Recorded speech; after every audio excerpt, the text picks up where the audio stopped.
Alors moi, c'était l'américain. Toi, tu t'es choisi un français, Patrick. Oui, un film on pourrait dire dans la lignée des comédies dramatiques, comédies françaises, où on suit un peu le frémissement du quotidien quand il y a des mutations intérieures chez les personnages. Et forcément, en voyant ce film, il y en a un réalisateur auquel on pense très rapidement, c'est Pauline à la plage, ça c'est le titre du film, et le réalisateur c'est Éric Rohmer. Et moi, le film dont je vous parle là, ça intitule L'épreuve du feu. Alors, le film nous dépeint un été. Alors, c'est souvent pendant l'été qui se passe beaucoup de choses. Et là, on retrouve un jeune garçon, qui est à la limite et qui est en train de passer, il a 19-20 ans, et qui va rentrer un peu dans le monde adulte. Alors, avec cette timidité un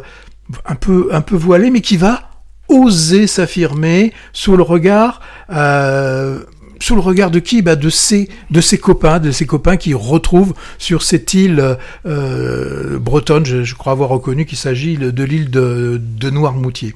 Alors, pourquoi ce film, on l'a aimé, en tout cas moi je l'ai aimé, c'est que c'est un film empreint de délicatesse. Le réalisateur, Aurélien Père, il observe sans forcer, il laisse cette lumière là qui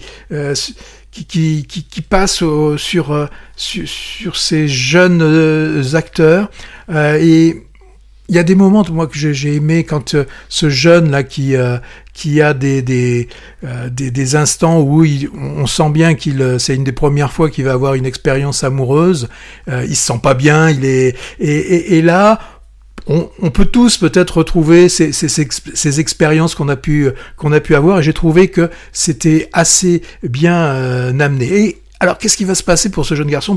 Il y a une arrivée assez flamboyante d'une esthéticienne qui s'appelle Queen. Enfin, elle-même s'appelle Queen, mais elle dit aussi très bien qu'elle est aussi la cagole de service. Alors elle va un peu bousculer tout ce microcosme insulaire. Elle a une personnalité assez détonnante. Elle est pleine de verve.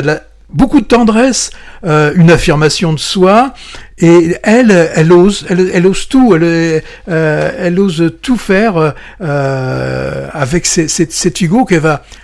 Alors le terme déniaiser n'est pas le bon, mais qu'elle va faire évoluer. Des fois, l'évolution, c'est simplement en changeant de coupe de cheveux. Donc tout ça est très très bien amené, très bien porté par les acteurs. Il y a Félix Lefebvre. Alors Félix Lefebvre, on l'avait vu, il avait commencé avec Ozon dans le film qui s'appelait Été 84.